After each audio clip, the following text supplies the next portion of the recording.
Tentative date sheet आप लोगों की आ चुकी है। 14 जून को आपका बिजनेस स्टैट्स का एग्जाम है। तो आज से लगभग लगभग 2 महीने बाद आपका बिजनेस स्टैट्स का एग्जाम है। तो अब क्वेश्चन ये है, जो बच्चे अब स्टार्ट कर रहे हैं बिजनेस स्टैट्स के सर अब पॉसिबल है कि हम 2 महीने में एक अच्छा स्कोर कर सकते हैं? तो बच्चे मेरा आंसर है कि अच्छा स्कोर की तो कमिटमेंट मैं अभी नहीं करूंगा, लेकिन अभी इस समय आपको यह प्लान करना है कि कम से कम आपके पासिंग मार्क्स ही आ जाए। अब मैं ऐसा क्यों कह रहा हूं, आप कह सोच रहे होंगे कि सर 2 महीने बाकी हैं अभी एग्जाम में और आप कह रहे हैं कि पास होना भी मुश्किल हो गया। वो इसलिए क्योंकि जो भी टेंटेटिव डेट शीट होती है उसके पैटर्न को समझो, जो कि लास्ट टाइम भी चेंजेस हुए हैं कई बार। जो एग्जाम डेट होता है उससे 20 दिन 25 दिन 1 महीने पहले एग्जाम हो जाता है, फिर एक डेट शीट आ जाती है। तो खैर भगवान से मनाओ कि यही डेट शीट आपका रहे, जिससे आपके एग्जाम की प्रिपरेशन अच्छे से हो पाए और आप एक अच्छा स्कोर अचीव कर लो। लेकिन लास्ट पैटर्न के अकॉर्डिंगली ये कह नहीं सकते कि ये आपका फाइनल डेट शीट है। तो आपका ये 20 दिन 25 दिन 1 महीने पहले भी एग्जाम शिफ्ट आपका हो सकता है। जो 14 जून की डेट है वो 14 मई की भी डेट हो सकती है। तो वहां पर आप सरप्राइज और शॉक नहीं होना, इसलिए आपको पहले से हम अवेयर कर रहे हैं। तो कुल मिलाकर के आपके एग्जाम को बच जाते हैं सिर्फ 1 महीने। अब बिजनेस स्टैट्स जैसे सब्जेक्ट को कवर करना, जेके ठकराल के बुक को कवर करना, पास्ट ईयर क्वेश्चंस की प्रैक्टिस करना, ये बहुत डिफिकल्ट टास्क हो जाता है 1 मंथ के अंदर। तो फिर भी जो स्ट्रैटेजी है अब उसके अकॉर्डिंगली चलेंगे हम। अब इंपॉर्टेंट चीजों को आप करें, जैसे कि मैंने यहां पर क्या करा है, अपनी क्लासेस की डिटेल डाल दी है। क्लासेस की डिटेल का मतलब ये हो गया कि आपके पास में जो लाइक इंडेक्स नंबर है, सबसे पहले आप इंडेक्स नंबर को ही प्रायोरिटी पे रखें। रीजन क्या है, ये एक इंडिपेंडेंट यूनिट्स है, इसका किसी दूसरे यूनिट्स के साथ में कोई लिंक नहीं है, और ये एक छोटा यूनिट्स है, इजी यूनिट्स है। आप इजीली इसके अंदर आप 9.5 मार्क्स आप स्कोर कर लेंगे। तो यहां पर आप देखें अनवेटेड मेथड आपके पास में, इसमें जो स्टार लगाया है मैंने, इन क्वेश्चंस को ही आपको जो है अटेम्प्ट करना है, इन टॉपिक्स को ही पढ़ना है आपको। क्लियर है बच्चे? इसके साथ साथ अगर बात करता हूं मेजरमेंट ऑफ सेंट्रल टेंडेंसी में, जैसा लाइक अगर आप मीन की बात करते हैं तो ये वहम बिल्कुल अपने मन में ना रखें कि स्टैट्स का मतलब ये हो गया मीन मीडियन मोड। वो तो आपके एग्जाम में शायद 3 नंबर या 2.5 नंबर का क्वेश्चन दिखेगा। ये प्लान ये नहीं सोचना अब आपको सर 9 नंबर का क्वेश्चन आता है 2.5 नंबर का आप कैसे कह रहे हैं। बच्चे जब एक क्वेश्चन आता है तो उसमें 3 से 4 चीजें पूछता है, और हर पार्ट 3-3 नंबर की 3 चीजें पूछ लेगा तो 9 नंबर का ए पार्ट हुआ। फिर बी पार्ट होगा, वो भी 9 मार्क्स का होगा। तो एक ही क्वेश्चन है उसमें ए और बी पार्ट कर दिया, हर पार्ट में 3-3 चीजें पूछ रहा है, तो एक क्वेश्चन में 6 चीजें पूछ रहा है, तब जाकर के ए और बी पार्ट में मिलाकर के 6 चीजें पूछ रहा है और 18 नंबर का बन रहा है। तो ईच क्वेश्चन कितने का हुआ आपका? 3 मार्क्स का ही हुआ। तो कई बार हमें लगता है कि यार हमने ये कर लिया और हमें 9, 18, 27 हो गए। नहीं, ऐसे नहीं होता है। कर भी लिया तो उसमें से 2 पार्ट 3 पार्ट अगर आपके अटेम्प्ट होते हैं, 1-2 पार्ट छूटते हैं, तो पूरा पेपर अटेम्प्ट करोगे तब जाके आपको पता लगेगा कि आपके जो है आप 50% या 40% पेपर अटेम्प्ट ही हो रहा है।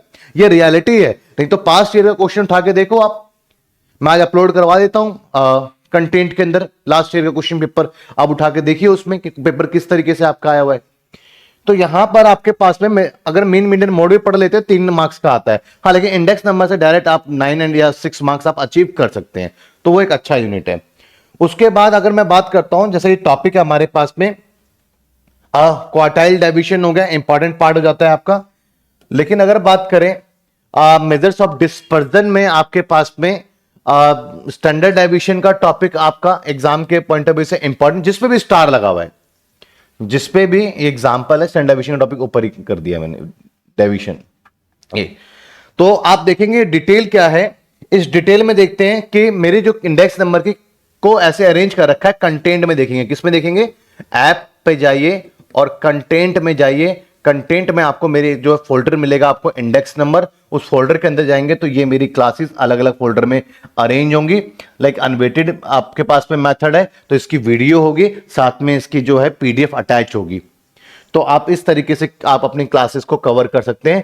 यहां पर कौन सी क्लासेस कितने कितने मिनट्स की है वो डिटेल है, और कौन सा टॉपिक इंपॉर्टेंट है उस पर स्टार लगा हुआ है। तो ये सारी चीजें आपको करनी है।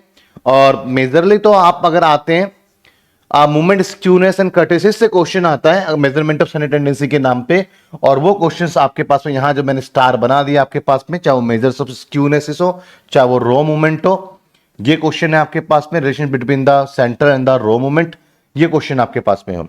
इसके साथ साथ में Karl Pearson coefficient obviously correlation का क्वेश्चन, की कोरिलेशन नहीं पढ़ोगे, ऑर्डर क्या है आपका पढ़ने का?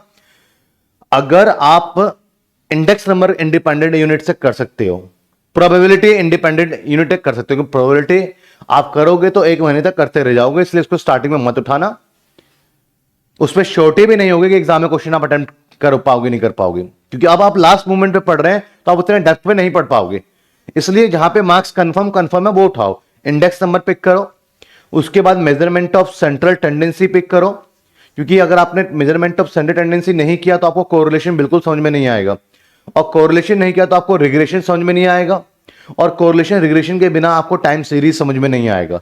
तो सीक्वेंस क्या है, आप इंडेक्स नंबर को पहले उठा के कर लीजिए, उसके बाद मेजरमेंट ऑफ सेंट्रल टेंडेंसी करना है आपको, उसके बाद आपको कोरिलेशन, उसके बाद आपको रिग्रेशन, फिर आपको टाइम सीरीज, एंड लास्ट में आप प्रोबेबिलिटी का अपना जो है यूनिट आपको उठाना है।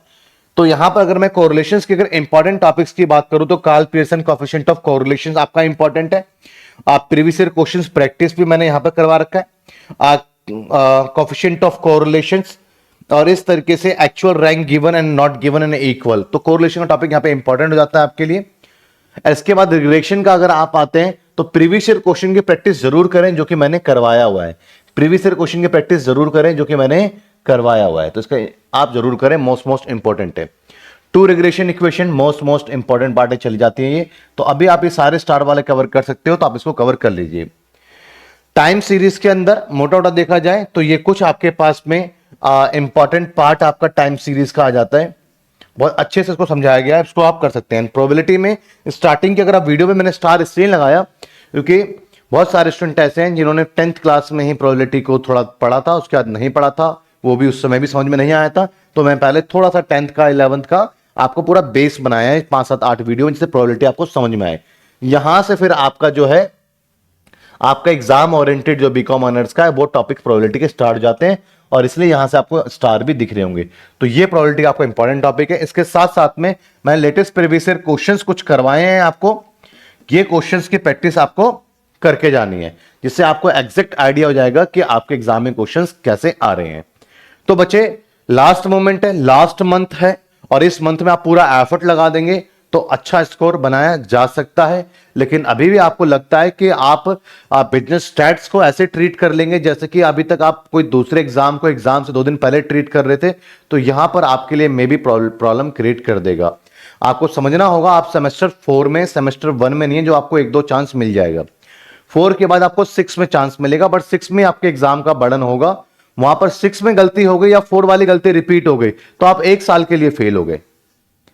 डरा नहीं रहा हूं, आपको अवेयर कर रहा हूं, बाकी आपकी चॉइस है कि आप किस तरीके से चलेंगे।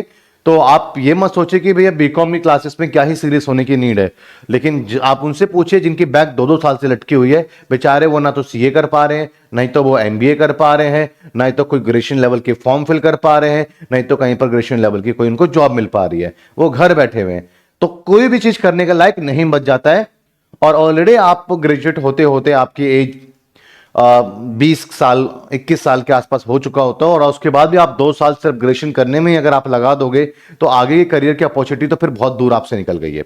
तो यहां गलती से भी क्या, सपने में भी आपसे कोई बैक नहीं आनी चाहिए, और गलती से भी बैक आ गया तो आप 1 साल के लिए फेल ही हैं, क्योंकि दूसरी बार पेपर चेक नहीं होता, दूसरी बार फेल ही होता है बच्चा, ये भी मैं आपको बता दूं। तो इसलिए बैक के चक्कर में ना बैठे रहें कि हम 6 में निकाल लेंगे। अब आपको जैसे भी है, जो भी है, कुछ भी है, मन कर रहा है, नहीं कर रहा है, आप नहीं कर पा रहे हो, कोई प्रॉब्लम आ गई, फैमिली प्रॉब्लम आ गई, उन सबको दरकिनार करते हुए आपको पढ़ना ही पड़ेगा, आपके पास कोई और ऑप्शन नहीं है। तो जो स्टार लगा दिया मैंने, इससे बाहर आपका पेपर नहीं है, इजीली आप इस चीज को टैकल कर सकते हैं। थैंक यू बच्चों, थैंक यू सो मच। और आप जो है प्रीवियस क्वेश्चंस का सेशन में यूट्यूब पर लेकर के आऊंगा, उससे आप प्रैक्टिस करेंगे। थैंक यू बच्चों।